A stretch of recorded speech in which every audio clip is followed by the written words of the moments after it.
Okay, so we have a little more than half of our attendees. So like I said before, I want to try to get started so we can have more time for questions. The importing feature has been quite a bear for some people, and I want to make sure that I give you guys plenty of time to ask any specific questions that you may be having when you're, if you've already started importing or you're ready to take the plunge. And even if you need to, you may not even need to once you get through this entire training, you may decide it's not for me. I'll just do it manually. So let's get started. My name's Irene. I am a campaign finance analyst here at the Bureau of Elections. I'm accompanied by Janie Gallimore, Chris Kingsley, and Blake Gibbs, which are also my colleagues and analysts here. I primarily work with the importing. I was the lucky one to draw the great straw and work with importing. I do have some background information or experience with working with MERTs and importing and that kind of stuff and working with vendors. So this stuff is a little easier for me, and hopefully I can translate it out of the technical terms and make it easier for us regular people to understand. So the first thing I want to do, you may have received a link to our website from the invite list, and that takes you directly to our campaign finance disclosure page. On the top of the page where you went to sign up for the training, you have links to the MiTN pages as well. What I'd like to focus on is of course, the MiTN contact and transaction importing instructions. I'm not going to go over everything in the actual guidelines because I feel like you can, read through those yourselves. I'm going to give you basically importing for dummies type style, just trying to make it as plain English as possible. So that way it's easier to understand. I'm going to go through the actual live version of working within MiTN and importing to show you real time how it works and what you need to do to get the file to import correctly. By doing that, obviously this is going to take some time because we're going to wait for importing. I'm a great believer in training visually, so that way you can get a better grasp of what you're expected to see as you are going through the process of importing your contacts and or transactions. So the first thing, we have our contact information. If you are struggling with MiLogin, you'll want to contact MiLogin for that. We can't assist you with those. First thing we're going to discuss is importing contacts. Now, some of you have used MERTs in the past and you already have your contacts in there and you want to just bring them over. That's great. This will give you the best opportunity to go in and clean up your files, remove all duplicates, remove placeholder names. For example, the NA record. Can everyone hear me? I can hear you. Okay. Someone said okay, good. Where was I? Oh, as I said, if you're exporting from MERTs, you're going to have that list of duplicate names. You're going to have a list of contributors that no longer work for the committee or no longer contribute. You'll have campaigns or committee information that have dissolved since. MERS has been around for a long time. So if your committee's been around a long time, you have a long list of names. There's those placeholders, that NA record for those that were retired, employed, not employed, homemakers, and so on. You can get rid of all of those. It's the best time to clean up your data and start with a fresh file. So by looking at the importing contacts, here's a quick guide. Actually, it's not a quick guide. This is more of a detailed guide of what importing is. This document will need to be updated because it was provided by our vendor. We have the table of contents that discusses how it's run, how the job is processed, the status of your import, your contact importing, how to correct your errors, and so on. We're going to go over those also at a high level to give you just a quick snapshot of this is what you need to know. You don't need to know all the single details of every particular import file and every column that's in there, because not all are going to apply.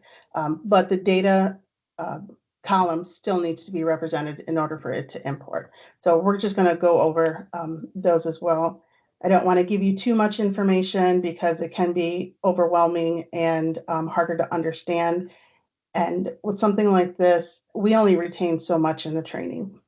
So hopefully you can go back to these manuals and to today's training, since it is being recorded, and help you answer some of those questions when we're not available.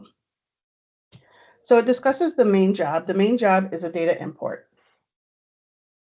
Whether it's your contacts or your transactions, that is your data import file. It is your contact file, it's your transactions file.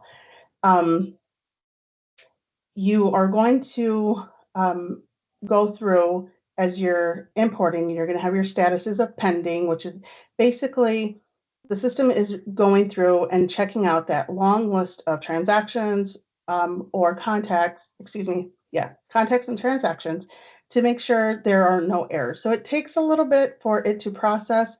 There's different stages.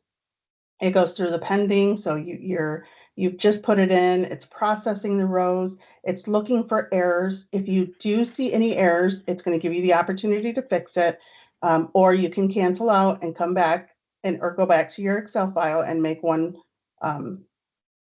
your changes there and then restart the import. As you're going through and make your changes and come back, it's going to await the final import and keep going. And then finally, it will be complete. The import does not import only half of your contacts or your records. If it's going to import everything, or it's going to import nothing. So it doesn't import anything that has, if it's a file and it has errors in it and you cancel the import, nothing imported, even the ones that didn't have any errors. So you want to make sure that everything is accurate before you even start the import. Again, I'm not going to go through everything. This is kind of high level of what these things mean, that you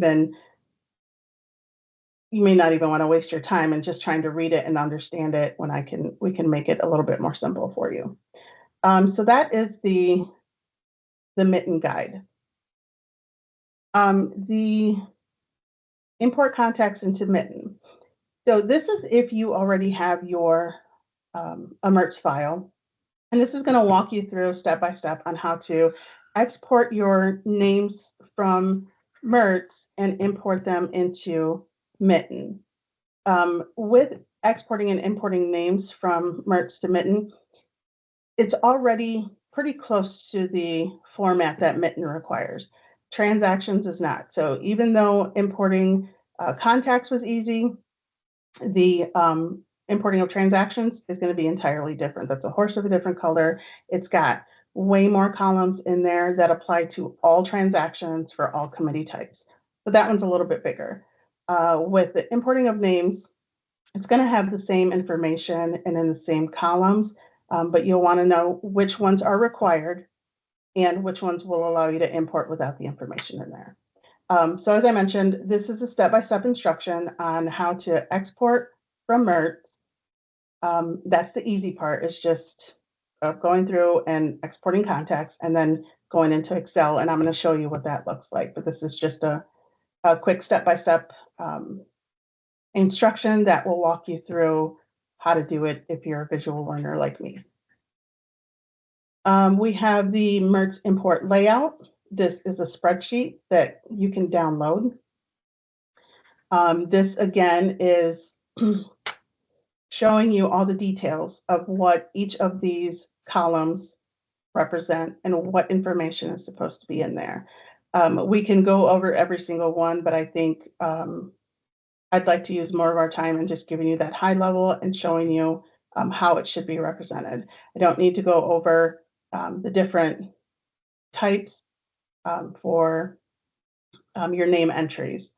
Um, but if you have time and you have more of a technical background, you can understand this, you are more than welcome to go in and see it and download the spreadsheet. And then on the right-hand side, or excuse me, left-hand side, it will tell you what fields are required and which ones are not. So again, all of this is on our website. You can go in and download them anytime that you need to. In importing contacts, we also have a validation um, document.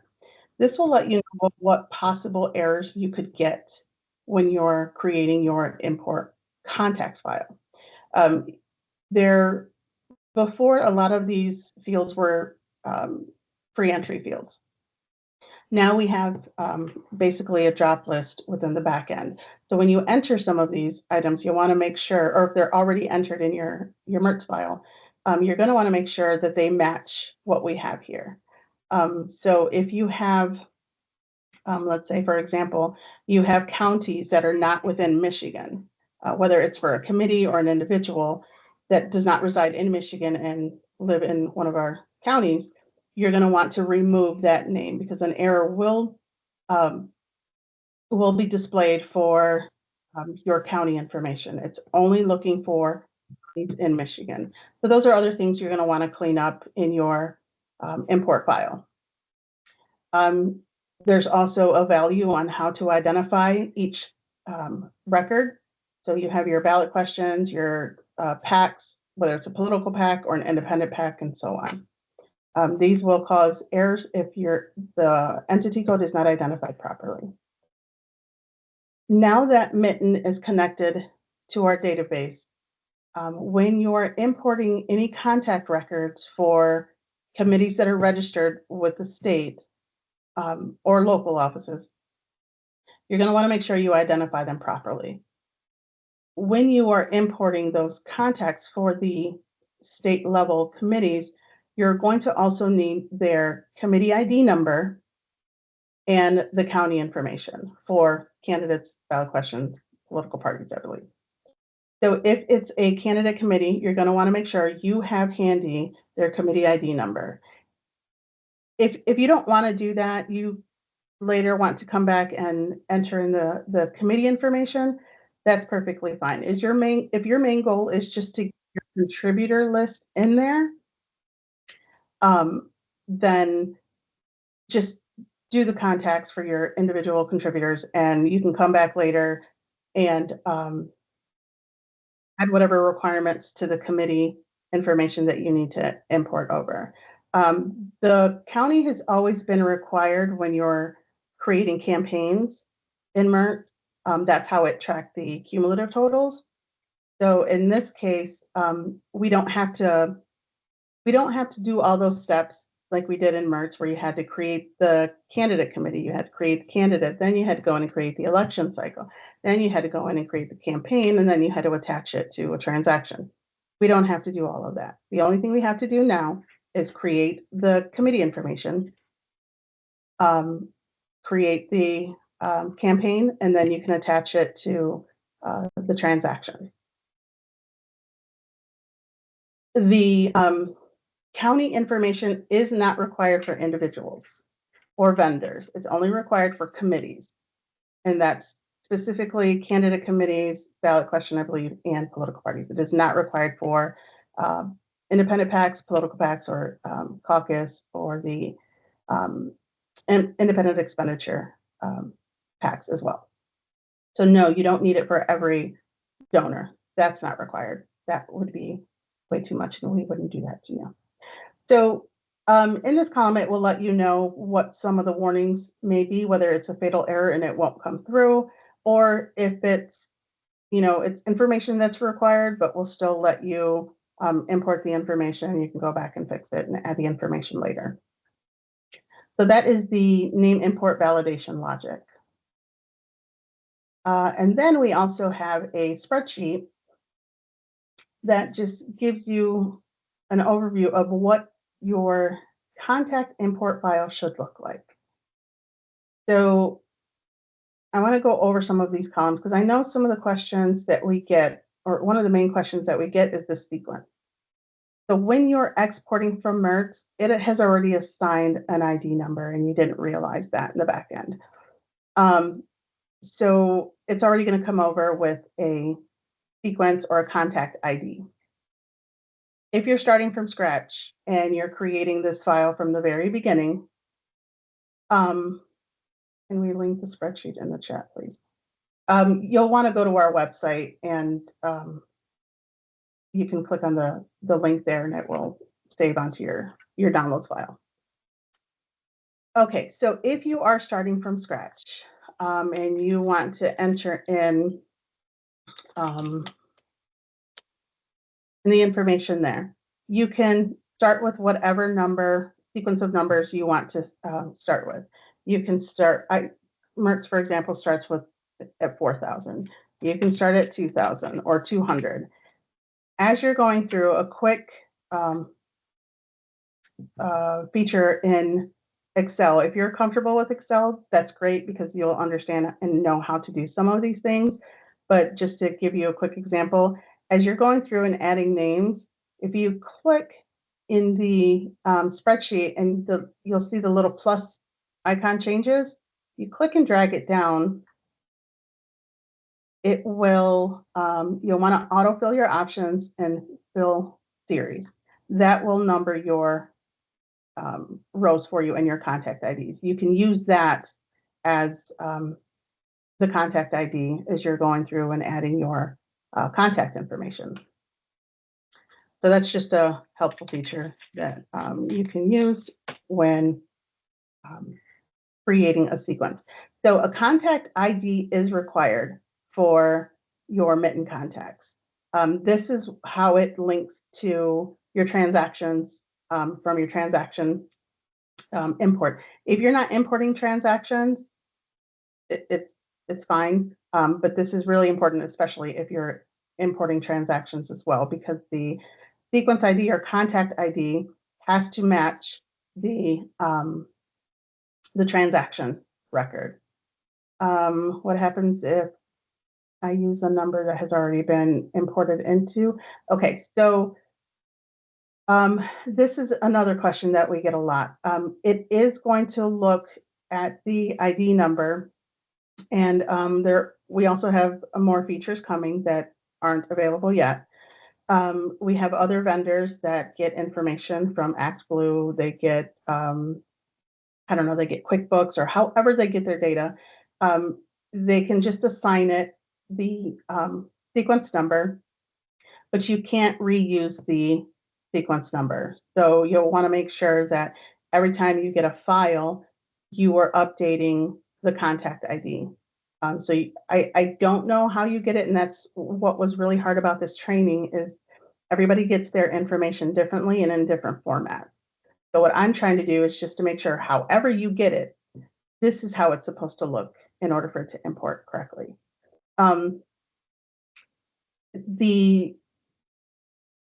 The digit or character space, I believe, is 9 or 10. So you can start with 1 and then, go as far as your higher numbers to import your contacts. It depends on how many you think you'll have. But like I said, for example, MIRTS automatically puts it in starting with a 4. You don't have to use that. You can change your sequence of numbers. You can change it yourself. And it should only be numeric. It should not have any letters or special characters in there, only numbers. So aside from making sure you have your unique contact ID, when you import it into MiTN, I'm going to show you what that looks like later. MiTN automatically assigns it a different ID number at face value. When you're looking at your contact list, it's going to have a different number on the left-hand column. But as you click in each one, it's going to have a client ID. This is what your client ID is. So all you have to do is keep using the same number for that contact, and it's going to attach it together. So you don't have to worry that it's created a whole new number in MiTN. You're still going to use your original client ID number that you used when you imported originally.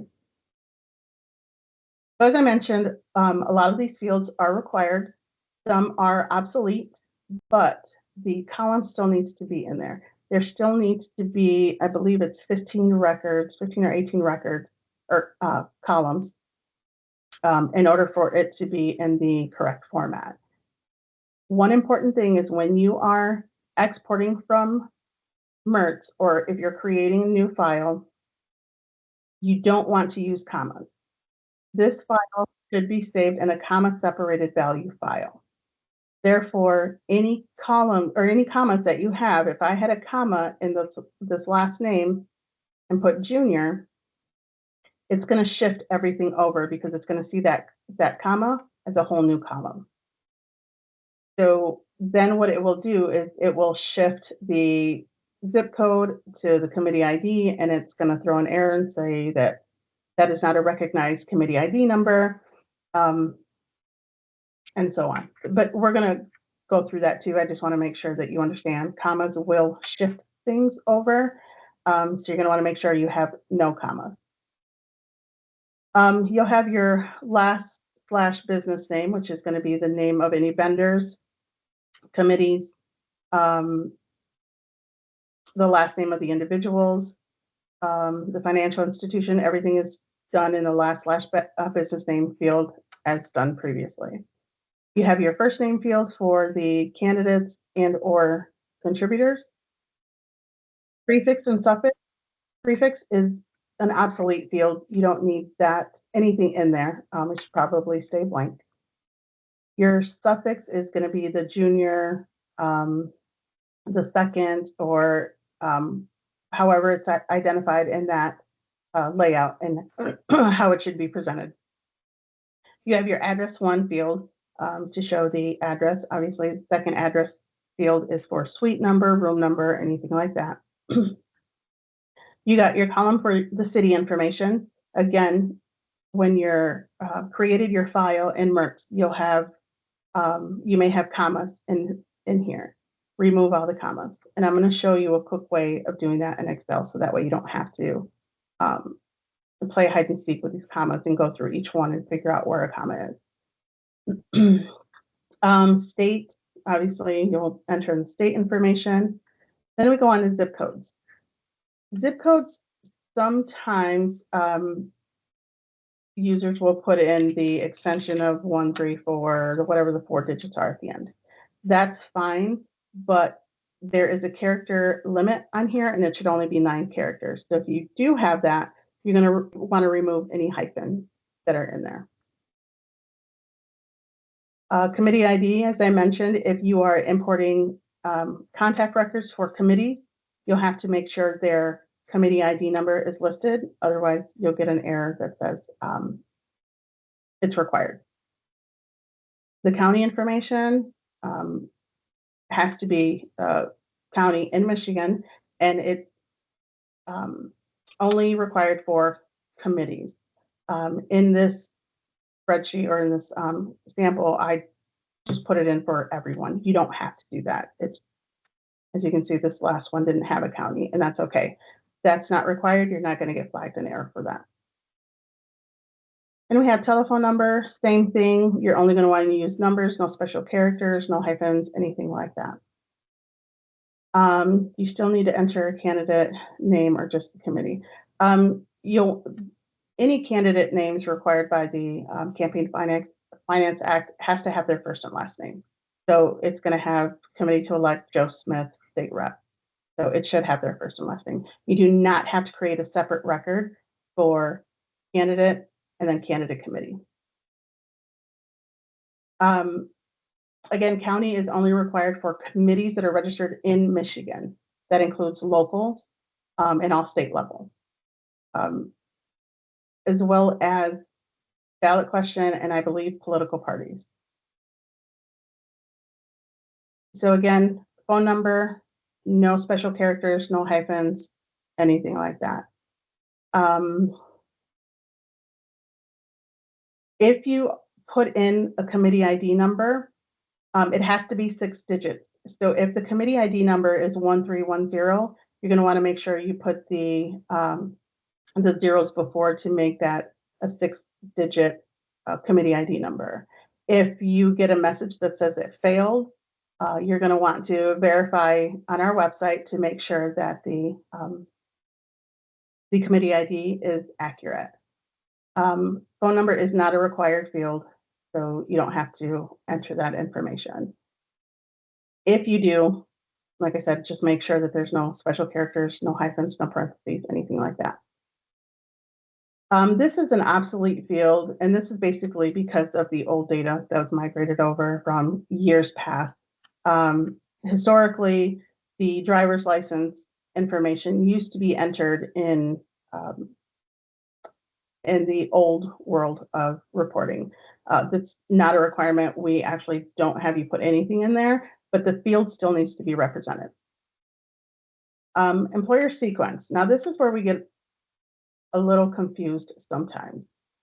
So if it's an individual who is not employed, the number 1 represents a parent record. So the parent record would be, for example, the individual. So if this individual, let me find an individual, here we go. So if this individual is not employed, it's just going to be a 1. You don't have to put anything in there. The occupation is still a free entry field. You don't have to put anything in there, but obviously if they're retired homemaker, you can type that information in there. It's not going to try to match up with anything in our system. Again, it's a free entry field. However, this individual works for, he's a forklift driver and he works with, obviously has his employer. So this 4113 is looking at your sequence of your contacts. So this individual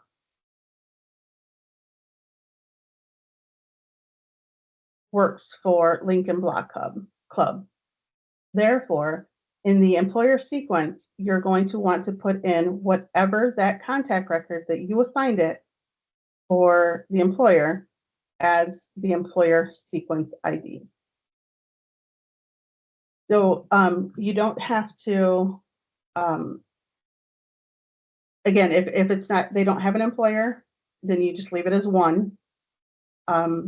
If they do, then you're going to want to make sure that the employer information is in your contact list and take their contact ID and add it to the employer sequence ID. The one question that I kept getting was, how do I find out what an employer ID number is? It's not a license ID. It's not anything like that. It's whatever you assign it as you're creating your contacts. So for example, I just did a sequence of ID starting with 4000 and just went down the line. So that one I assigned it 4113.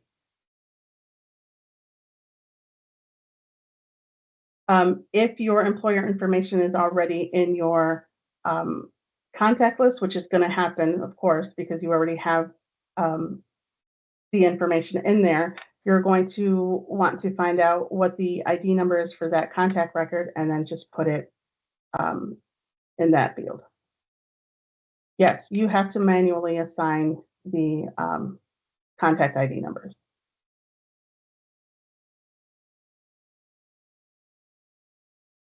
The occupation field is free entry, like I mentioned. So you can put retired, you can put, let's see, you can put self-employed attorney. It does have to be somewhat specific. You can't just say self-employed. You'll want to say self-employed attorney, self-employed farmer, and so on. Does it matter how we make our contact ID numbers? It does not matter. Again, you assign it however you see fit. Just make sure that there's no special characters and it does not exceed 10 characters.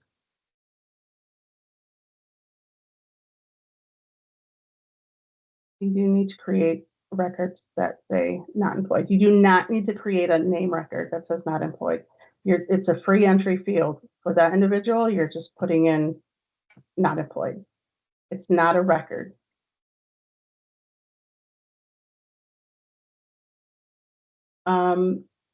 In order for your import files to be accepted into MiTN, they have to be in a CSV format. I'll show you how we do that also. After occupation, there's another field that's obsolete. And then, of course, the entity code. This is the one you're going to want to make sure is follows our format as well. And that's in the spreadsheet that shows what the codes are. So VND would be a vendor. COM is a candidate committee. CAN is just the candidate's name. Other is an other entity. IND would be an individual. FIN is for the financial institution. Again, another individual, vendor, and another individual. If it's a PAC, it would be, depending on the status, whether it's an independent PAC or political PAC, you'll want to look at the guide to tell you exactly what those, how those should be identified. So if it's they're employed, you have an employer sequence number. Okay, so back to the employer sequence, and I get this one is confusing. So we do have a lot of questions in this one, and I want to make sure that I can address them all. If they do not have an employer, a number 1 just represents that, or just indicates that that one is the parent record. That's all you need. So it does not need a sequence number. It just needs the number 1 to show that it's the parent record. So that is a layout for contact. I'm going to show you what we are going to start with PAC. And I'm going to show you what once you have exported your records from MiTN, and let's do that quickly, just so that way, like I mentioned, I'm a hands-on learner, so I want to be able to show you visually what you're expected to see. And I want to open up a MiTN file.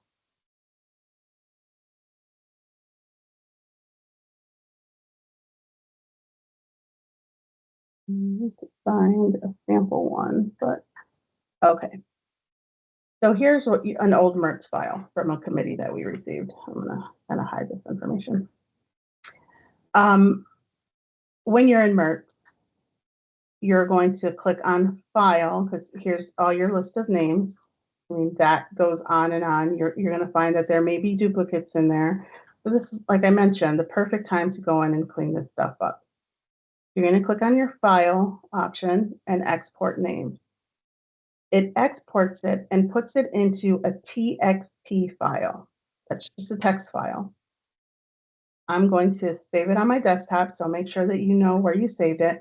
And I'm going to put export from MiTN. And I'm going to save it. That's all I'm doing right now. Now I'm done with this. I'm not making changes in my MiTN file. I'm not doing anything in there. All I'm doing is taking the information out and putting it in a different format. So now we have Excel. We're going to click on File, and we are going to open up that MiTN file from our desktop. And again, you want to make sure where you saved it, and I think I saved it here. Oh, this is why it's not showing up. If you notice by the file name, it's only looking for Excel files. It did save it as a TXT file, so I want to change that option to all files. Now there's my file, a TXT file. So I'm going to double click on it, and then it's automatically going to give you the wizard on how to put it in a delimited format. It's already, you'll see a preview of what it looks like. And it's right now everything in one cell. We don't want that. So we're going to click on next. And it's automatically going to be defaulted to tab. We're going to unclick that and check comma. Then, as you can see, it's going to separate everything by each column based on the commas that are in the file. So if there are commas in the address or anything in the last name, it's going to shift everything. And hopefully we can see some of that happen. So here's what it looks like in Excel when it's coming from Earth. It automatically, for some reason, decides to put a period in the county name. That may cause an issue as you're importing. So here's what I would do. You can click on Find, Replace, and you're going to put in a period, and replace with, you're going to leave blank and replace all. There were 2005 periods in there that we need removed. So that removed all of those for you. Then you have these hyphens. As I mentioned, you don't want hyphens in the zip code. It should only be the 9 digits. So you can do the same thing by clicking on Find, Replace All, or Control F. And now we're going to replace that period with a hyphen. And it's going to remove all of those hyphens that we have in there. So it removed it. The committee ID, as I mentioned, has to be a 6-digit sequence. So this one had the hyphen and the 0. I removed the hyphen, so it kept that 0 in there. Now what we want to do very quickly, as we're going through, you can sort this however you want. You can sort it by last name, first name, so that way you can look for duplicates or any records that don't have the address information. So let me see. For local candidate committees, it doesn't show that they're in the MiTN system with their ID number, and that's correct. For local offices, you do not need their committee ID information. As long as you have it identified properly, you don't need it. It's only looking for committees registered in Michigan. So as we're going through, let me see if I could find a comma in here somewhere. I'm going to find a comma. Okay.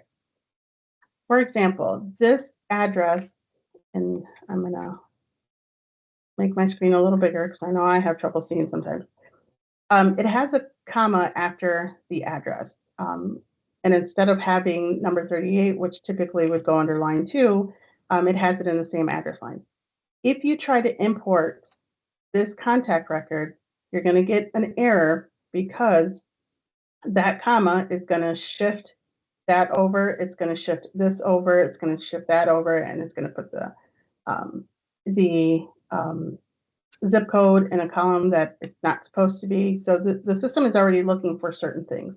Now that it's shifted everything over, it's going to see North Muskegon as the state, which is going to be an error. So the way I took care of the periods and the hyphens, you're going to want to do the same thing for these commas. So if you hit Control F or Find and Select, click on Replace, and add a comma in there and leave it blank and replace all. There were 38 of them. So when I import this, now it's not going to shift my columns because of those commas that were in there. The entity code, before we go over the entity code, so in your MERS file, like I said, it already has your employer information in there. So for this individual, Susan, her employer is 4181. That's the contact ID that it's referencing. So if we look for 4181,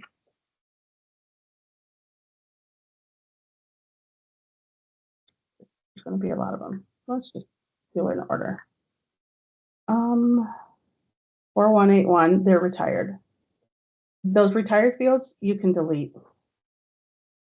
You don't need them in there, but if you want to keep them in there, that's fine.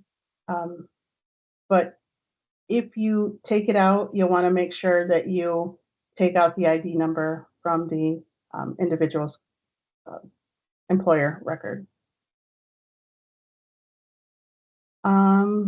Let's see, can the candidate committees be loaded on the back end at some point? Yes, but as I mentioned before, you do not have to import the committee information. So here's what I have asked or helped some people do. If you sort it by under column R, which is the entity code, so if you highlight your entire file and sort it by R, that's going to group everything together. This one is going to flag an error because it's got question marks, and if it's act blue, it should be a vendor. You have all your candidate names. Those can import just fine. It's not the MiTN isn't going to require anything. But then we go here to the committees. If it's identified as a candidate committee, ballot question committee, or political party committee, it's going to require the committee ID number. If you don't want to do that right now, you don't want to import any committee information, just go through your spreadsheet, because I mean, this one has got so many committees that may not even exist anymore. So you can just delete them. We're not going to worry about those anymore. We're just getting them out. We're not going to sit here and focus on trying to find ID numbers and trying to find their counties, because some of them don't even exist. You may only have a couple of committees that you're expending money to, so just remove them. For individuals, again, we don't need their county. That's entirely up to you if you want to add it. If they don't have an employer, you can leave the one, or if you still have that retired record and you want to keep it, just make sure that you still have the sequence number for that line. Those are the big things that you want to fix for a complete and accurate import and a successful one. If you want to clean up your file, you can sort it by the column B, which will have put all the names together. So then you can go through and decide which ones are duplicates and just remove them. The other thing I forgot to mention is zip codes. Those that live out on the east side of the US, their zip codes start with 0. Just like with Mertz, you couldn't import a zip code that started with 0. So you can put a placement holder in there and just change it to a 1, and it'll import just fine.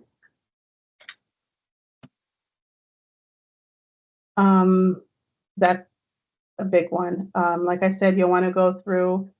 Perfect time to go in and clean all of these up. If you notice that there's information missing, for example, this has question marks when it should have a state, you can also sort it. Sort is my friend, so that way I don't have to look at line by line. And you'll see that there's all of these name records in here that do not have a state. So if a person tried to import this contact record or this contact file, they are going to get at least 58 errors because this information is missing. So when you're going through the import and you notice that you're getting the errors and it's all the same error, cancel the import, come back, clean everything up, and then re-import the file. So yes, just to confirm, you don't want zip codes starting with 0.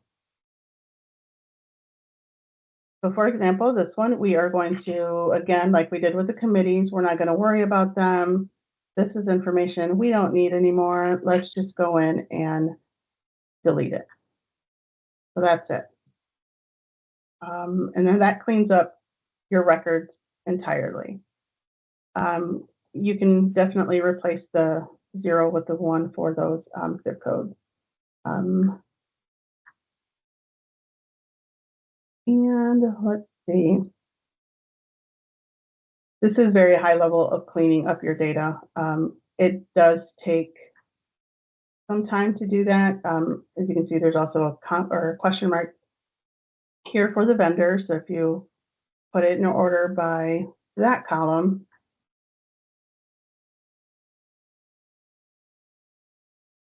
and it's just the 1, so we can go in and delete that if we need to. Or you can put whatever the entity should be. If it's a vendor, it should be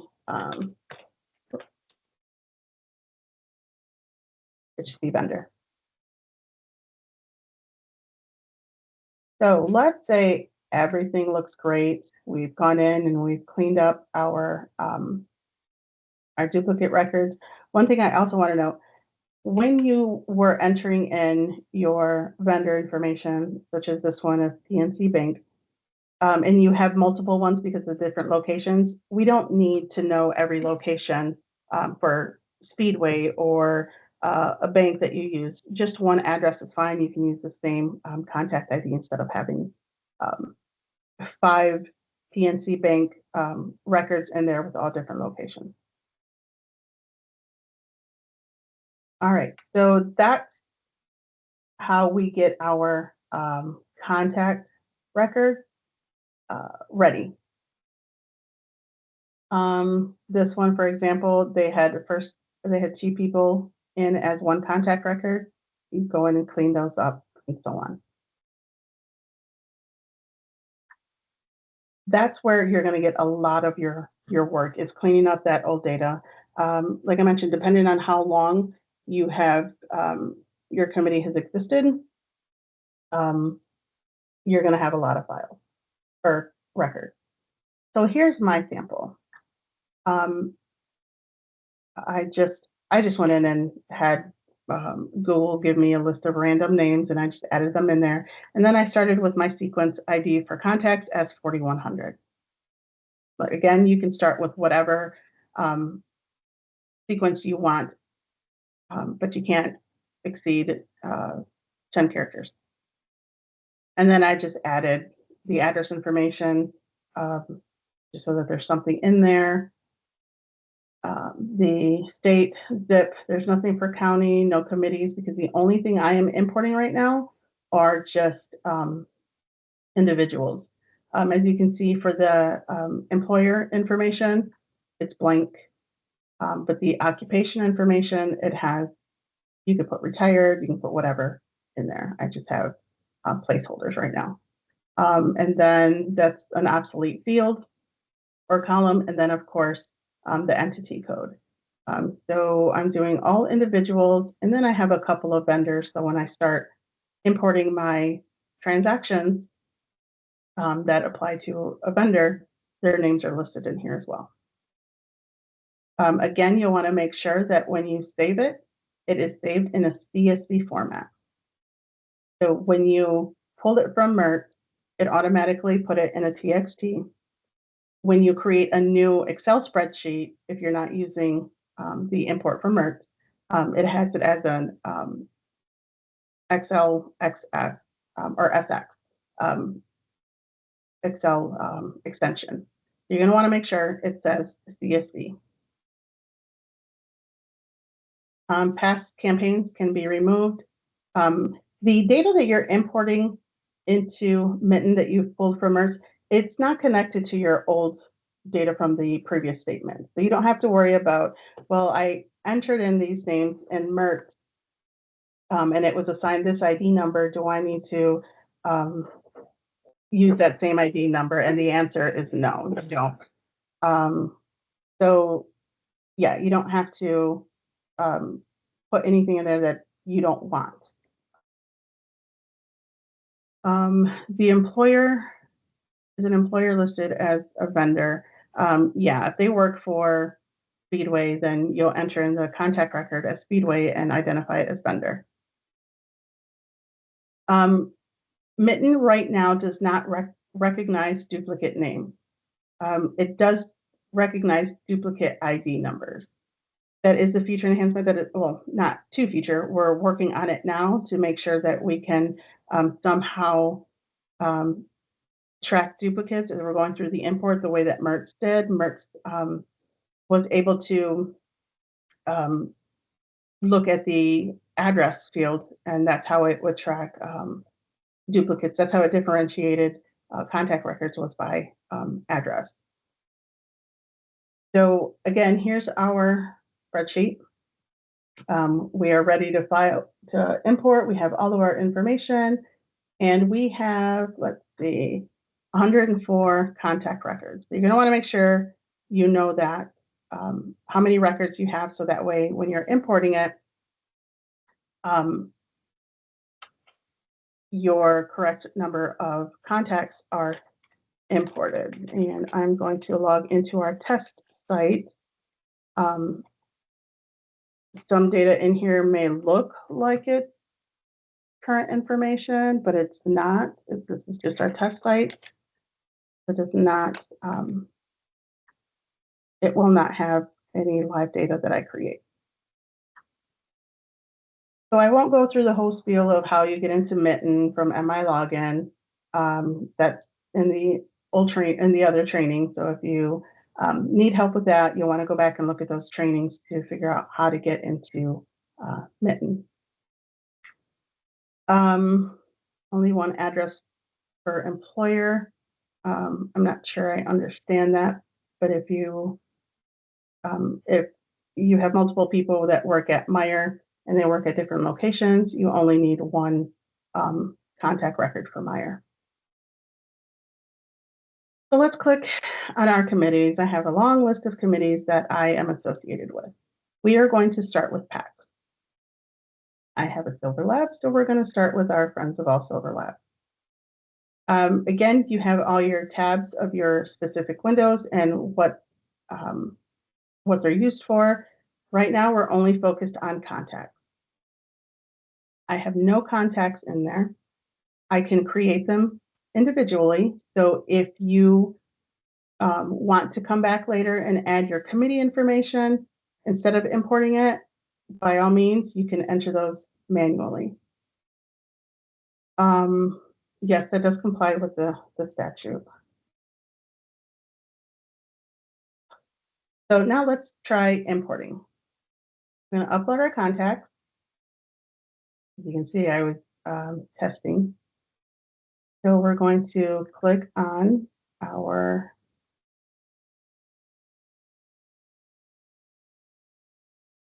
we're going to find our file. I have it saved in a folder, and I am going to look at my contacts for this particular committee. My contact file shows up. As you can see, it's in a CSV. If it's not in a CSV, it will not import. It will get rejected. So now we can click on Create Import. You'll see it's in pending status, so it's going through and it's fixing it, making sure everything is correct. You can refresh it. As it's going through, it's going to change the status. Right now it's in DT processing. You keep clicking on the refresh button and it'll keep updating, kind of like watching paint dry sometimes. Now it's at awaiting final import. I have 104 records. While that's going, I'm going to answer some questions. Can I search contacts by anything other than name? No, you'll have, if you're in your contact in MiTN, you'll have to use the name to search for it to see if it already exists. The zeros in the zip codes, yes, you want to replace the 0. If your zip code starts with 0, you're going to want to replace it with a 1, at least to get it to import. You can go back and change it later. Can I download the contacts so I can use Excel to search? Yes. Well, you can't export them from MiTN. No. I don't think there's an export feature. If that's something that you think would be helpful, You can send us an email, and maybe that's something that we can add as a feature enhancement. There are a lot of things that we're working on in MiTN that we are um, trying to make better for our users. With any program, any software, there's a lot of kinks to work out. One of the big things, and I was here when we first released, or we did our first big release for MERTS. We don't know how you're using the program. We only know what you're supposed to be doing, and we know the output.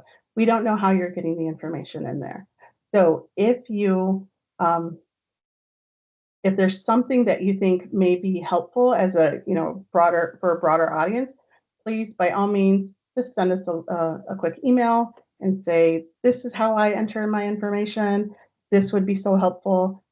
Maybe it's a feature enhancement, and we can definitely look those over and see what we can do. We're definitely listening to the feedback, and we want to make sure that this program, because it's way more advanced than MERTS was, um, we want to make sure that it's helpful and not just more advanced. So let's hit our refresh, and now our import is complete. So we can close out of our screen, and now here is all of our contact information. We have 104 entries, and we can go through and look for our contacts. We can search for it by looking for names and so on. So that was a successful import. I'm going to see if I can add another import. And this one, I'm going to have a few errors in there just so you can see what would happen and what the errors are going to look like. Let me just quickly create one.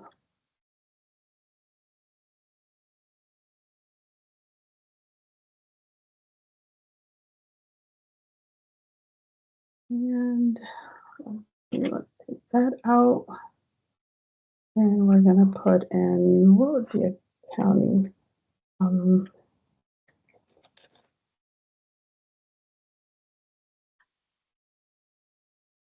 Okay, I am creating just a quick file.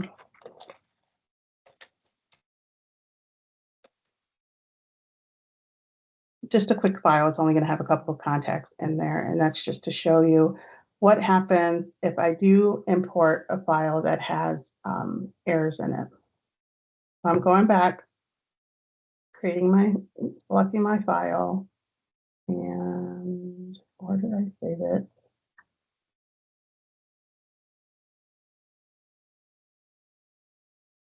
Oh, see, I didn't save it as a CSV. So I need to make sure.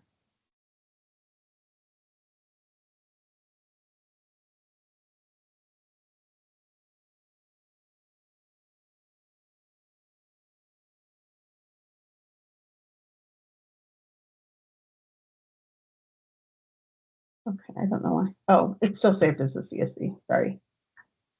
I can click on it. Still has a CSV extension. Create my import. Going to go through the pending status, DT processing. It's going to keep looking for any errors. Didn't take that long because there's only 4 records in here. And you can import.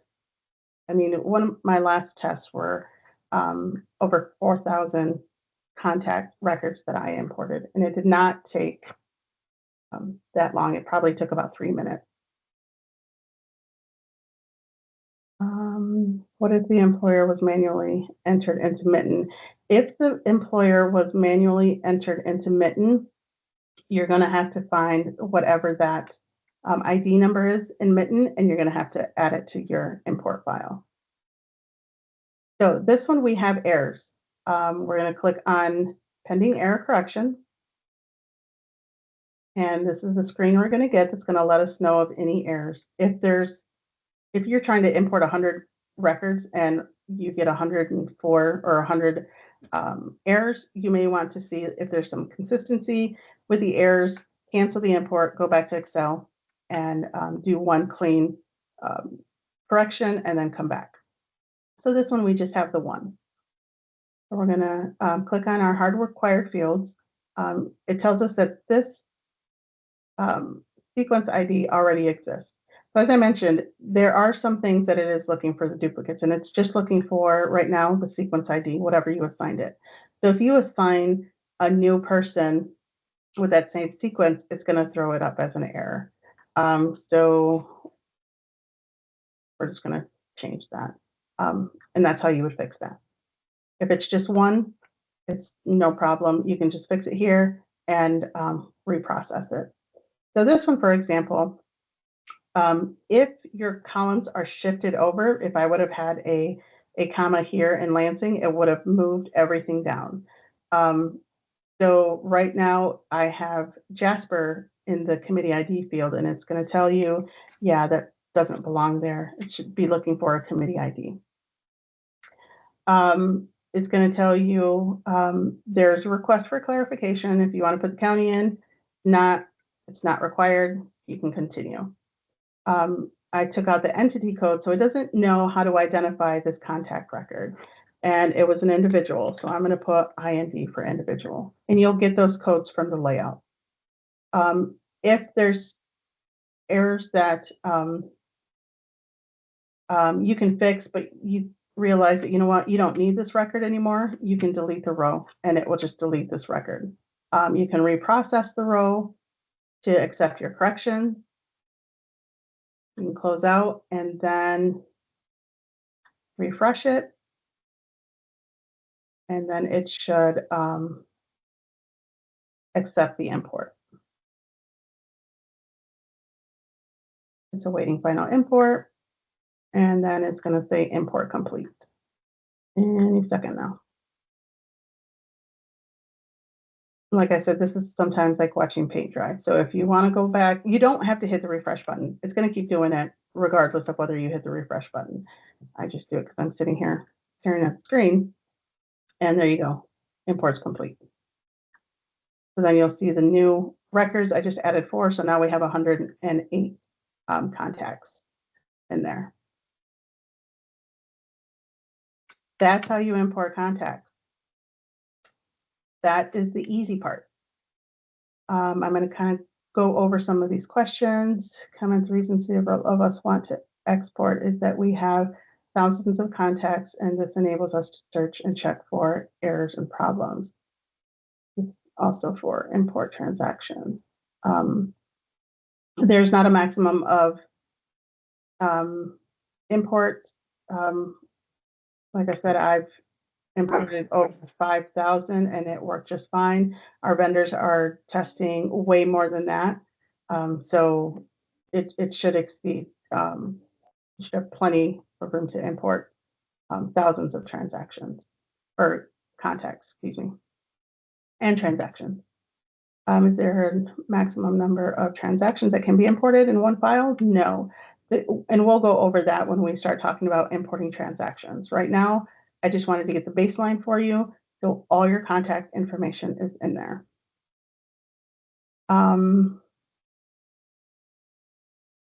There's no way to find that in MiTN, or at least it wasn't in April.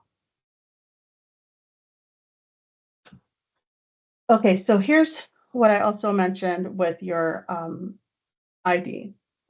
When we imported it, our contact, that was our client ID that we used in our spreadsheet. As I mentioned, MiTN does assign it a new ID number. You don't have to use that. You just keep using your client ID from your original file, and that should be fine. If you do have an employer, then you can always click here and start typing in the employer information, and it'll show up from what you've already imported in your contact list. Can you show us how to find contact number that we assigned? I don't know that there is. Yeah, there's not a way to search for. Oops. Yeah, there's not a way to search for your client ID number or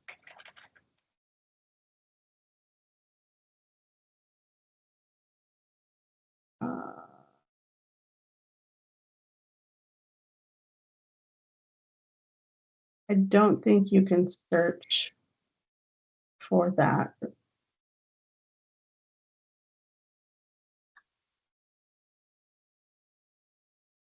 Sorry. I just want to see if I can search, and I don't think you can. 638-241.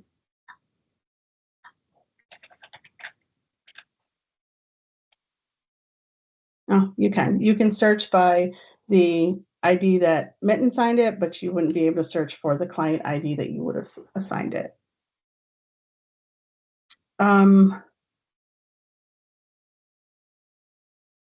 So it's already 11:10, and I didn't realize how quickly time was going to go when we're having so much fun.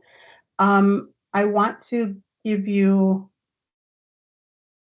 time to ask some questions, some more questions if you have on just importing contacts. But so I can stay on longer if we need to, but I want to give you a quick view of importing transactions because, as we know, that one is more of a beast and that's going to take more time. But I'm happy to stay on longer and ask or answer any questions, or if you want to submit the questions in the email, that's perfectly fine too.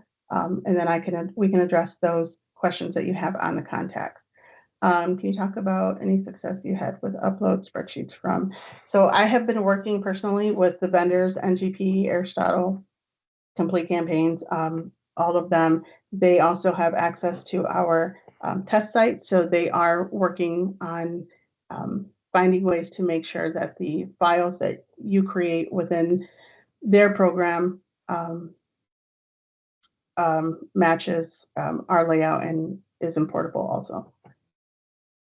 So let's quickly go over creating a, that was not just done in April, that's still ongoing. So like I mentioned with this software or this program, we are, it's an ongoing process and we are still working on making changes and enhancements. Okay, so I'm not going to walk you through how to create the statement. Again, that's in a different training. We are going to import our receipt. Before we do that, here's what your receipt page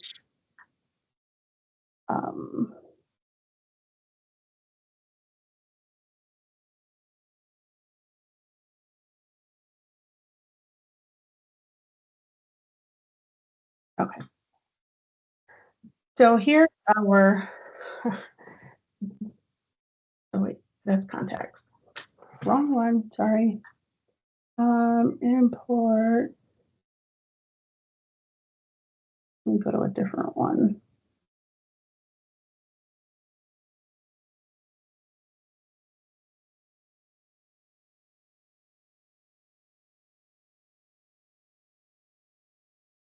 Before we do, I do want to show you when you're importing the committee information, like I said, you can come back and do this later. Here's where you'll go in and you'll identify the committee ID number and what their committee type is. And I'm trying to find my receipt import.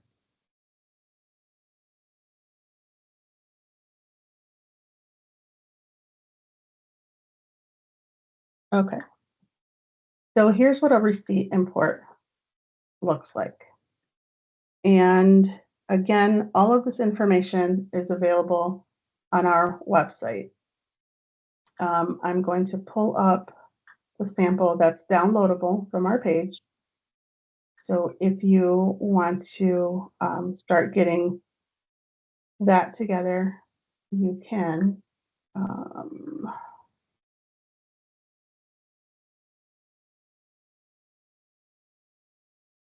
So here's what the layout looks like for receipt. Like I said, there's a lot of technical stuff in here you may not even want to know or care to know. It applies to all committees, all committee types and offices. So it's going to have public funding information in here. If it doesn't apply to you, you don't need to worry about it. But the columns still need to be presented properly. So here's just, if you use this template, that's perfectly fine. It starts here at row 1. This is just a header. But you're going to want to make sure you remove the header and any information like that. It should only have the transactions. We did have people that were trying to import and still had the header on there. And of course, it failed. So when you're importing transactions, and I'm not looking at the question screen right now because I'm trying to get through this as quickly as I can, but I am going to come back and look at your questions. So please don't feel like I'm ignoring you and I'm just moving on. So your first column, it's going to have you what your receipt or what type this is. So these are all receipts because we're only working on receipts for this particular one. And please note, you can have all your receipts, all your expenditures, your debts, everything in one import file, and you can import them all together. You don't have to import them in individually. I just did it for training purposes, just so that way it wasn't too overwhelming and we could focus on specific transaction types. So your form type in your layout, it's going to tell you what these fields mean. So for example, your form type, and okay, you have direct contributions, you have OR for other receipts, in-kind contributions, depending on what type of committee you have. If it's a gubernatorial committee, your code is going to be a little bit different. So you're going to want to be very careful on how you're entering in the type. So for this example, we have an other receipt, we have an in-kind contribution, and we have 2 direct contributions. A lot of these columns you're not going to need, and it's going to tell you on the guide which ones you need. If you follow this template, then you know for direct contributions, the columns that are filled out are the only ones you need. You don't have to worry about any of the other ones. This is exactly how your file should look like for you to have your transactions import. So for other receipt, the name that we've entered is a financial institution. These are individuals, and that's how it identifies what these records are. Your transaction ID is the ID number that you are assigning for the transaction. It is not the contact ID, it is your new transaction ID number. Again, you have your committee name. The address information should be blank because that's coming over when you identify the contact ID record. And that's a little further over to the right, and we'll go over that one when we get there. So these should remain blank as in the sample. You have your receipt date. You have the amount of the transaction. So for our other receipt, it was only just a $5 amount for interest. We have our contribution, or other, excuse me, that was an in-kind contribution. Then we have our 2 direct contributions. Aggregates are 0. And again, these are fields that you don't need to worry about unless you're working on a specific transaction type. And if you look at the layout, it will tell you which ones require the information and which ones don't. Again, I can't stress this enough. If you're only working with direct contributions, these are the only 2 that you need to worry about. When I tested this, I tested it in a gubernatorial software. So this account code is looking for election code. That could be blank. You don't need to put anything there. That should be 0, actually. So we're just going to delete it just to not make it confusing. And then we come over to the right. And what it doesn't have is, okay. Okay, so here's where it's going to have the contact ID number for the record that we're entering in. So 4116 in our contact import, should be the name of the contact. So for example, when I imported my contacts, 411, whatever that number was, is for that contact record for Michigan First Credit Union. So that's what you're going to want to use there. That's how it identifies who that transaction is associated to.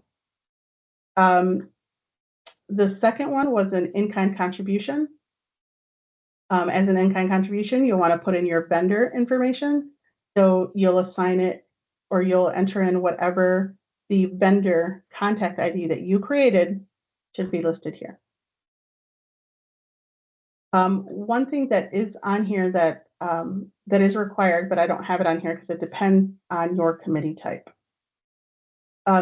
Depending on what your committee is, if you are a political PAC, candidate committee, political party committee, that's where you will put that information here. So if I'm uploading information for, and the committee that I'm working with is a PAC, an independent PAC, that is what I should have in this column in order for it to import correctly. For example purposes, it's if I put this in there, then it's just even more confusing because then everybody will put, actually, I don't think it's IND, I think it's IPC. Again, these codes are on the layout, and it will describe what each one is and how it should be listed on here. Again, you have all these columns that only apply to specific transactions. If it's for a fundraising event, you can add the fundraiser. You have to go into MiTN, create the fundraiser, and add the fundraiser ID here, and it'll import everything for you and tie it to that fundraiser. This qualified contribution, this is all for gubernatorial committees. If it doesn't apply to you, just ignore it. This is all for public funding. So we're not focused on any of that stuff. But again, all of these fields, these columns still need to be represented in your layout in order for it to import correctly. So I am going to, sorry, don't save that. I am going to import. So here's my direct contribution. It's only showing the fields that I need and showing the information that I need. Here's the date, here's the amount. Scroll over to the right. Oh, it is IND. This AR column is for your contact ID to show who that contribution is tied to, and the fact that this is an independent PAC. And right now, that's all we're going to focus on. So let's import all of these direct contributions. You'll see it's a receipt, and it's DC, which is identified as direct contribution. And we're going to click on Choose File. Maybe. There we go. And I'm going to go into my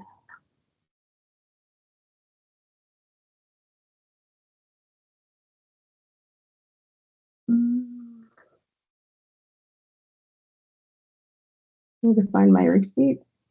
Oh, this one has fundraisers. Okay. Well, I guess there's no better way to test fundraisers than now. So let's exit. So this is if you need to tie a fundraising event to a transaction. You have to go in and add the fundraiser first.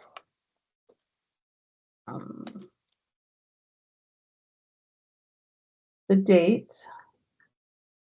And if it's for the January, let's just put that date. There were 100 people that attended. It was not at a private residence.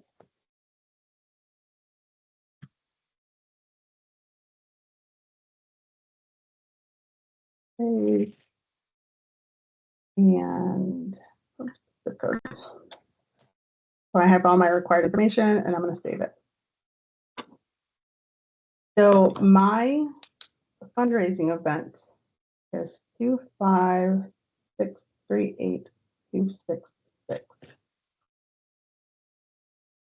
When I'm looking at my layout,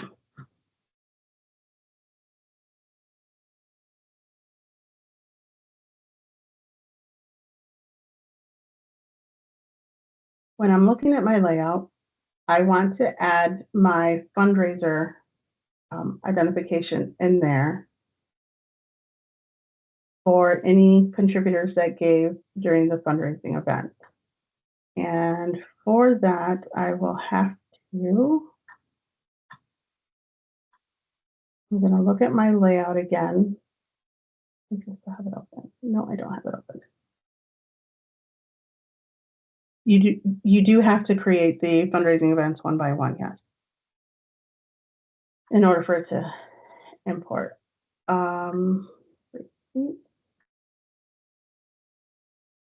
So that is,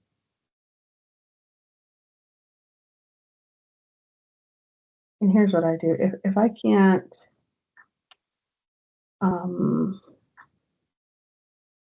can't remember what the column headings are, I will just take my file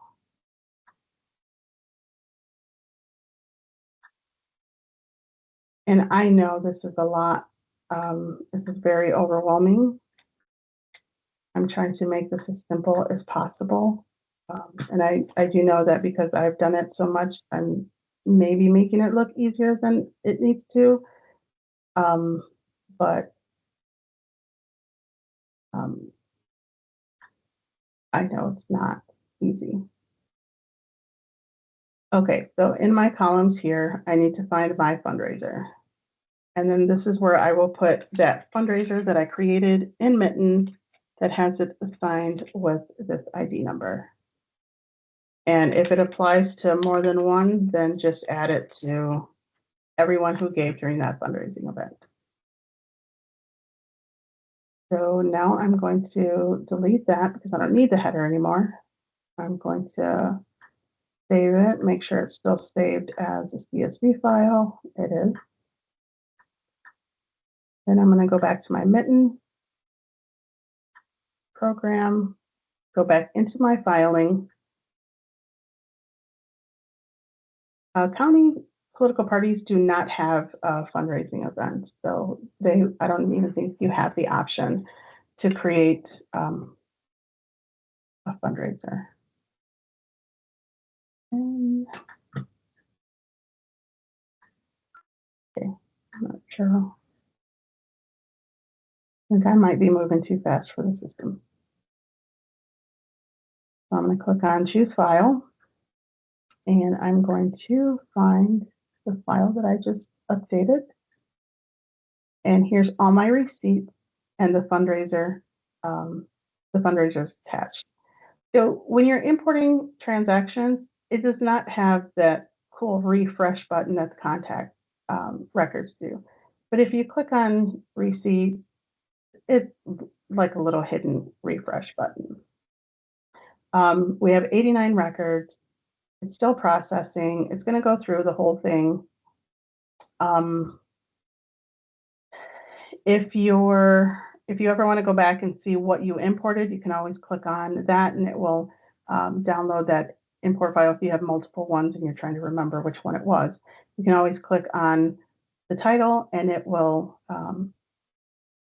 do a download of whatever file you try to use to import.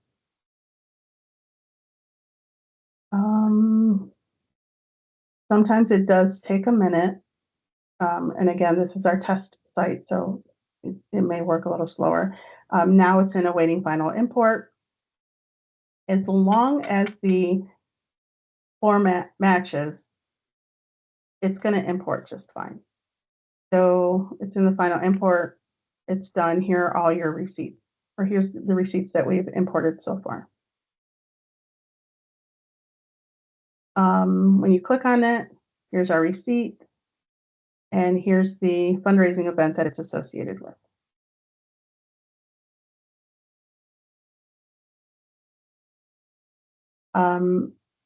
You can download all your receipts. You can go through the pages, or you can search for specific receipts if you want to see if an individual gave. more than once. You're done with your receipts. You can move on to expenditures. If you have separate import files, one for receipts, one for expenses, you can do it that way, or you can put them all together. If I would have had expenditures in there, it would have imported both my receipts and it would have expenditures in here as well. This test does take practice with when you're importing transactions and making sure that everything's correct. If you are having any errors, it's going to come up with that same message that we received when we were importing our contacts, that there are errors. You're going to be able to click on them and it will identify what the errors are.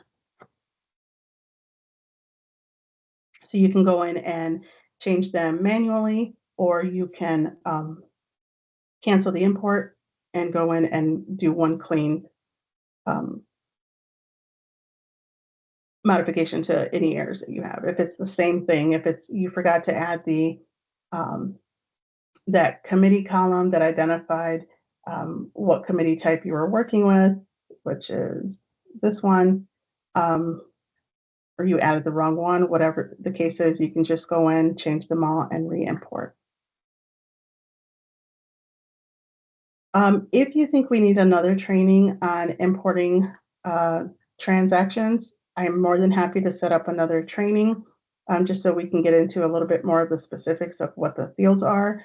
Or you can also go out to our website and look at the logic of some of the errors and what they mean, how to fix them, what the fields are supposed to show, if it applies to that particular transaction that you're working with, anything like that. Um, it can be found in our documentation on our website. I am perfectly fine having another importing training where we can focus specifically on transactions.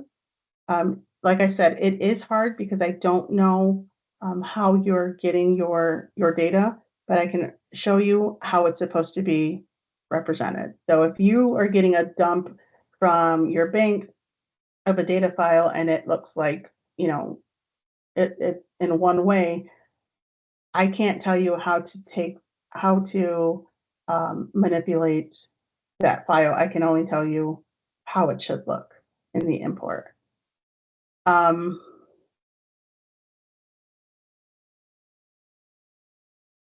like I mentioned, I'm going to stay on a little longer. If you want me to show you how to do something quickly with importing contacts, I can show you how to do that.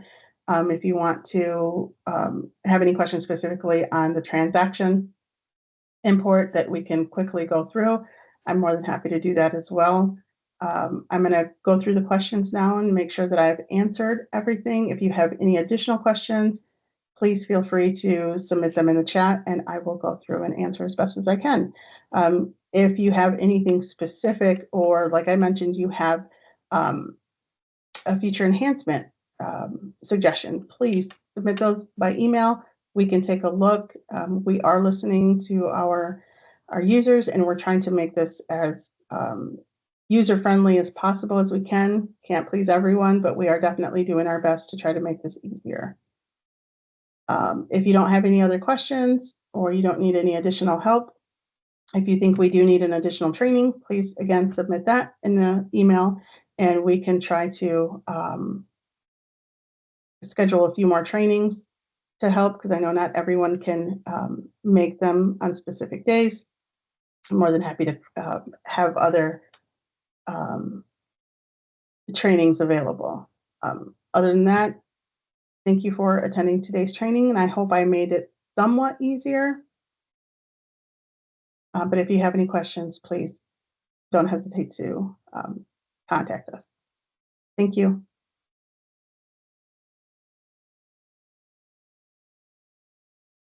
Okay, so going through some of these questions, I have to send a transaction ID for every transaction. That is correct. Every transaction, just like every contact, has to have its own unique sequence number. So as you're creating your Excel spreadsheet, of your data, you want to make sure that you assign it an ID number.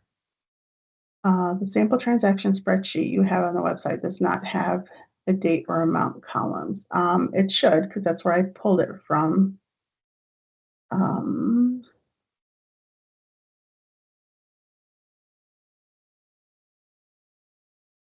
Receipt. There's a sample. It should tell you in the header what the fields are. So you can identify which ones have are required to have a date and the amount. Will there be a way to import fundraisers? I don't, at this time, we don't have anything like that. I don't know that we can definitely put it in a future enhancement and see if that is something, because what you're talking about is an actual record that would include assigning it a sequence ID. We would have to go back to our programmers and see if that's something that we can do as a future enhancement, because that's also going to be the same thing for campaigns. When you're associating a campaign for PACs who are contributing to candidate committees, we're trying to find some type of less painful way of attaching the campaigns to importing transactions. Let's see. I also would like to import fundraising. Please, again, submit those by email, and we can add it to our list of our wish list of things that we'd like to see changed.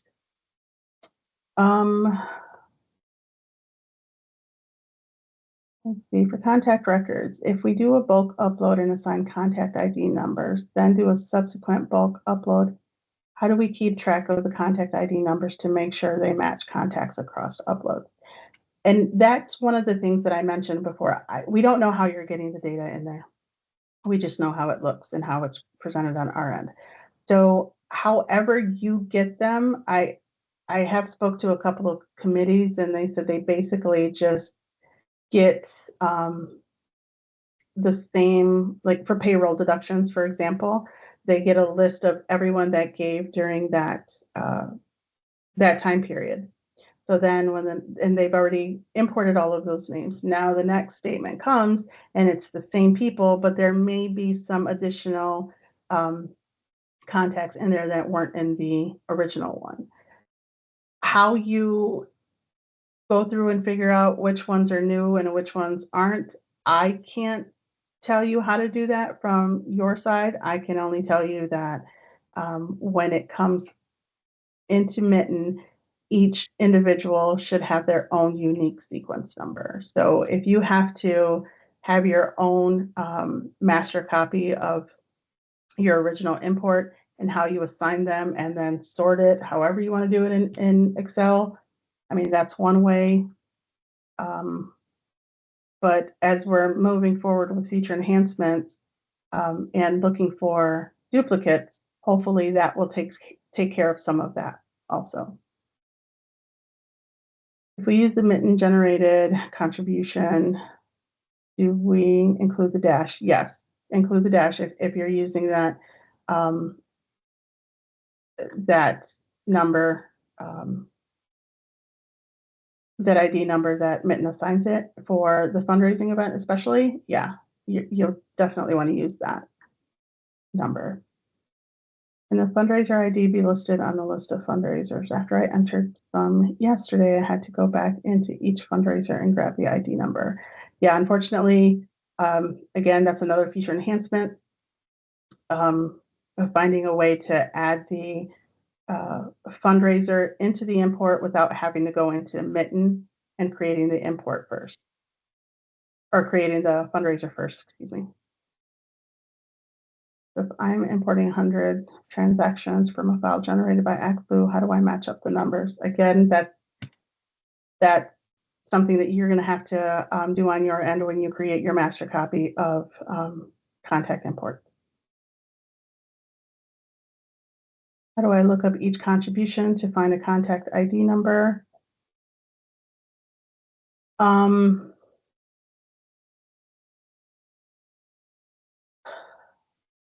that again is one of those, I don't know how you get your data for it to identify. Um, how I did it, for example, with just testing just to get information in there. Um, I just created, and I mean, it may not be feasible for your particular committee and how you guys handle um, your data, but what I did was I had it in order. So I know that all of these individuals, I would just copy their contact ID, and then when I added their receipt,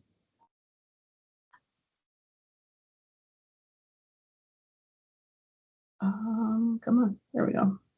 When I added the receipts, I just did a copy and paste, and then just added them here. Again, how you get your data, how it's done, I don't know, but that's just how I did it, and I used it to import 89 contacts. Obviously, you can use it for however many, but that was a quick and easy way that I could do it. Do county political party fundraisers need to be reported? No, again, I don't believe county political parties or political parties have the fundraiser in there as an option, so no. Oh, okay, so you would need to use functions in Excel to search your list of MERTs. Yeah, I mean, if you want to keep your Excel or your MERT file, um, I mean, I don't know how long it's going to be usable. It was downloaded on your computer, so it's not connected to any servers or anything on our side. So it's a software that's on your hard drive, so you may be able to still use it if you want to use it to track things, I guess. I just don't know how, um, because that wouldn't connect with MiTN. Is the MiTN sequence number unique to each person? Yes. As mentioned, it does assign it an ID number, but it is looking at your original import of your client ID. So you can use either number if you're importing something new for this individual.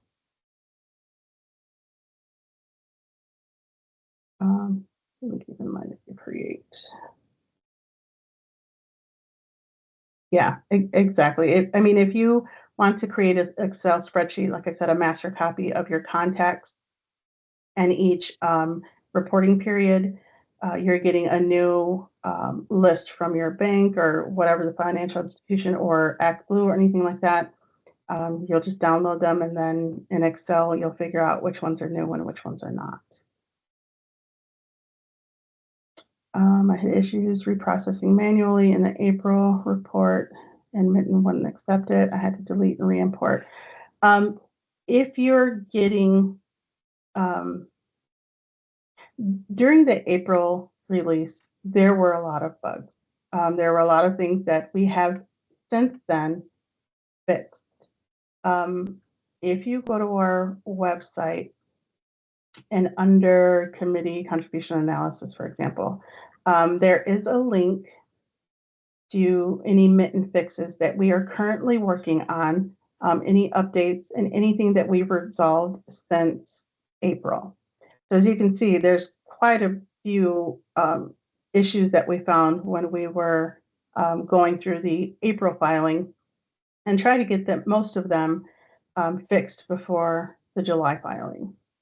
So if you were having a specific issue and you look here, you might be able to see that it has been resolved.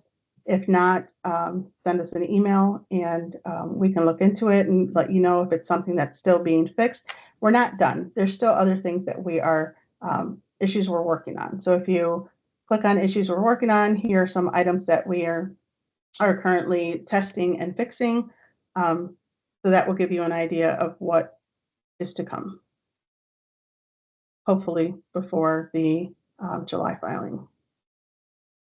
So is there a way to use Excel to automatically search for and fill your sequence numbers? Yes. Like I said in my example, if I were to create more contacts, I would just click and drag it down and click on fill series, and it will assign it a new ID number, and it will keep it in sequence with the ones that you've already started. This is just an Excel feature. So if you're comfortable with Excel, you can find a lot of these shortcuts. If not, you can always ask Google, ask the Googs, as my husband says, and they should be able to give you a formula or something to be able to do things like that. If you're a small county, do you have to import or can you do a start fresh? So again, importing is not required. You do not have to import. It's just a feature to save you some time with data entry. If all you have are just a few transactions to add for this reporting period for July, and you don't want to even look at importing everything that you need because you want to make sure you meet the filing deadline, you don't have to do that now. You can just enter the transactions that you need for this reporting period and come back later and do the import when it's not so busy. Um, if you have less than 100 contacts to import or to enter, it might be easier just to do it manually. It's entirely up to you and whatever your experience is with CSV files, with Excel, anything like that. It's whatever your comfort level is.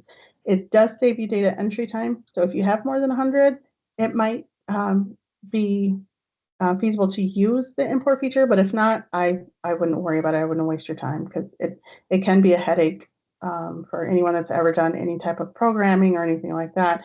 One little field can throw everything off, and it can be very tedious and very frustrating. So if you don't want to do it, you don't have to. Past transactions in Merts that have already been reported do not have to be entered in MiTN. That is correct. All your old data for your previous statements have already been migrated into MiTN, and you don't have to do anything more with your previously filed transactions. If a contact does not yet exist, and I try to put in a receipt, what happens? Well, if a contact doesn't exist, then it's gonna flag an error and tell you that it does not recognize that sequence or that contact ID number already imported. So if you're importing a receipt from John Smith as a direct contribution and you have it in your transaction, but you don't have his name record already imported with your contact, it's going to flag an error and say this name or this ID number doesn't exist. How does i.e. if AR is blank, what happens? Oh, must be for transactions. So if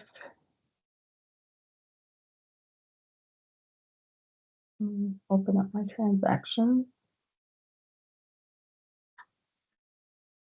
Here's my transactions. If the AR field, any of these fields that are required, if they're blank, it's not going to import.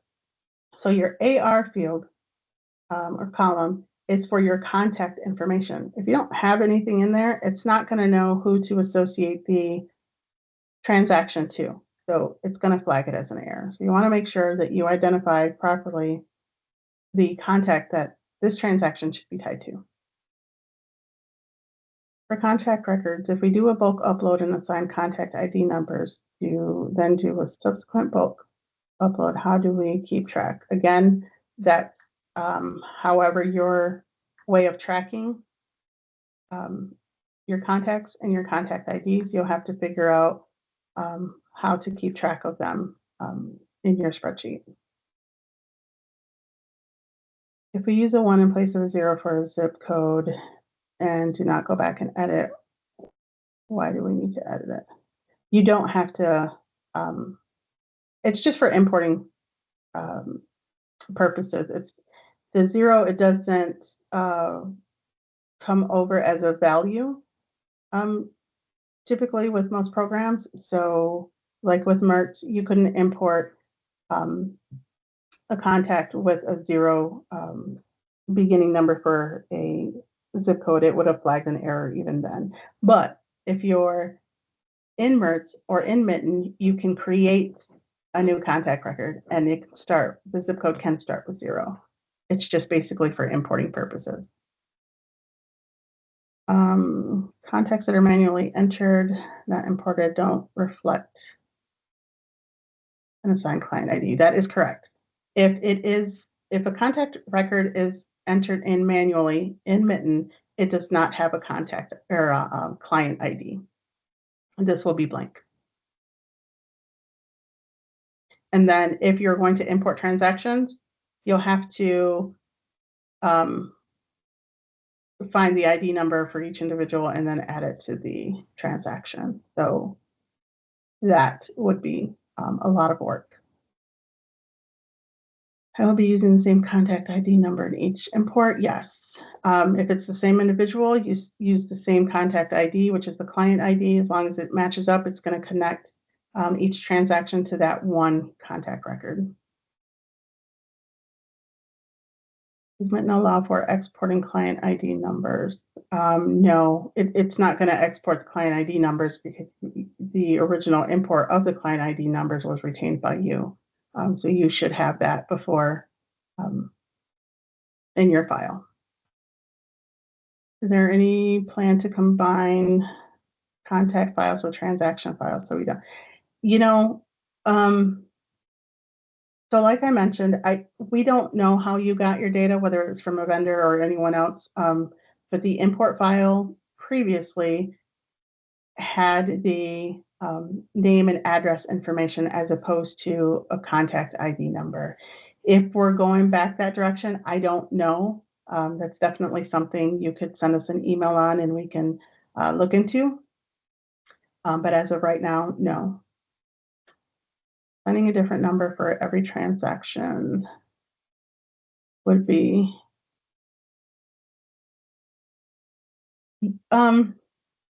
even in MERTS, every transaction had an ID number. So it has to identify the transaction one way or another.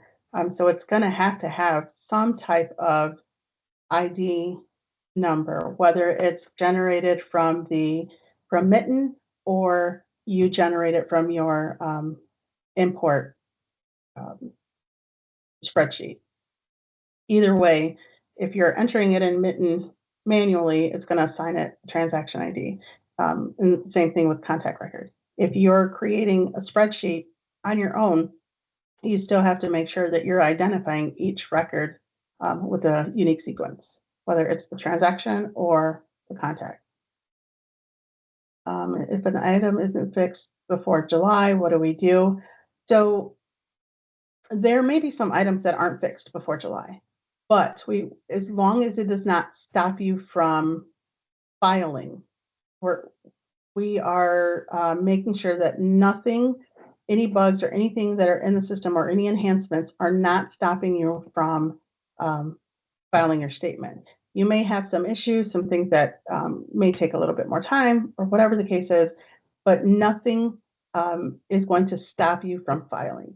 If your things are taking a little bit longer because the process is different, please give us a call or send an email for sure and let us know what problems you're having. We definitely don't want people waiting till the close of books to start creating an import file. I mean, it was no different than with MERTS. If an individual wouldn't take the training, then give us a call within the 5 days of the close of books and when the statement was due and say, okay, what do I do now? So you have the opportunity to continue to work on this until the filing deadline. So don't wait, don't put it off. If it's fresh in your brain now, just go ahead and start adding your contacts or importing your contacts just so that it's in there. And if there are issues, we can address them before we get closer to the filing deadline, and we'll have more time to do that. Um, Further clarification on this. Contacts that are manually entered, not imported, don't reflect an assigned client ID. How can you assign it a sequence for future import? Um, can you enter? Yeah, you can take your, if you enter names or contacts manually in MiTN, you can take the ID and put it in your import file for your transactions. My only thing is that it's going to take a lot longer for you to go in individually and find the contact ID and then put it in a spreadsheet for your transactions. It'd be easier to create your contacts in your client ID, and then you'll already have that master file, and then you can attach it to the transactions as opposed to trying to find the correct ID number for your manually entered contacts. Again, right now we don't. The MiTN system is not looking for duplicates in the contact name. It is looking for duplicates in the contact ID or the client ID. That is something that we are in the process of building, and our programmers are working on, is trying to find a way to differentiate duplicate contact records that are already imported into MiTN. Can the system handle when we all upload files on Friday? So yeah, that was one of the issues that we did have with the April filing. I can test importing 5,000 names, and it's going to work fine. Before, and we did that during testing, but during filing deadline, we have multiple people importing thousands of contacts or transactions all at one time. So that did bog our system down a lot, and that is something that has been fixed and hopefully should not be an issue for this next filing.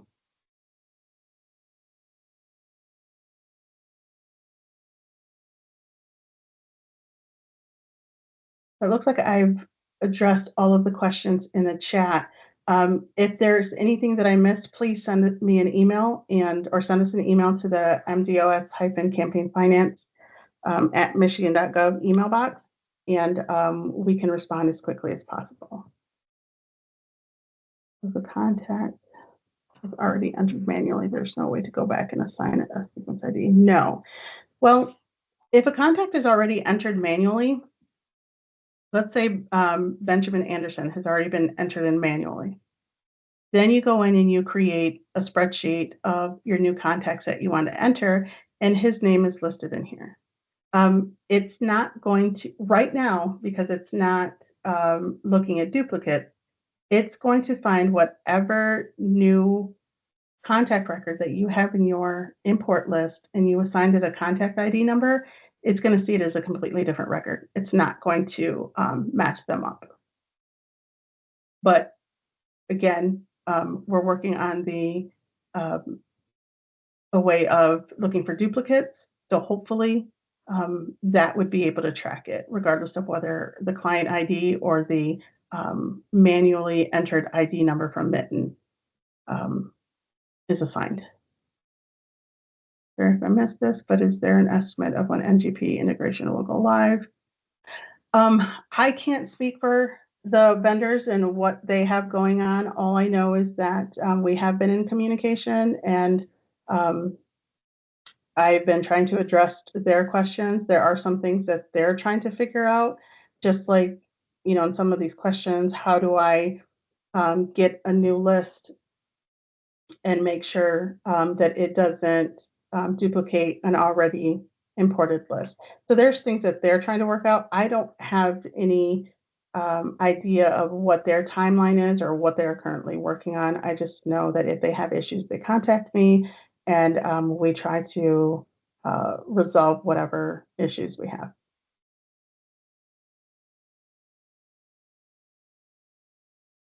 We manually enter the contact and are doing a bulk import and enter the contact ID from the manual enter. There is no way to add a client ID manually. The client ID comes from your import. There's nowhere to enter it. So when you create a new contact, it's assigning it a new MiTN ID, not a client ID. The client ID comes from your import file. And again, hopefully with the search of duplicates, um, it won't look at the client ID or the contact ID. It will look at the name and the address information. Situation where we do a subsequent bulk import, can we use the MiTN one generated? Yeah. Okay. So the question is, where we do a subsequent bulk import, can we use the MiTN one generated when it is entered and manually, when it was entered manually earlier? Yes. If you already did an import, but you entered in some contacts manually, you'll just take this ID number and you'll add that into your import file.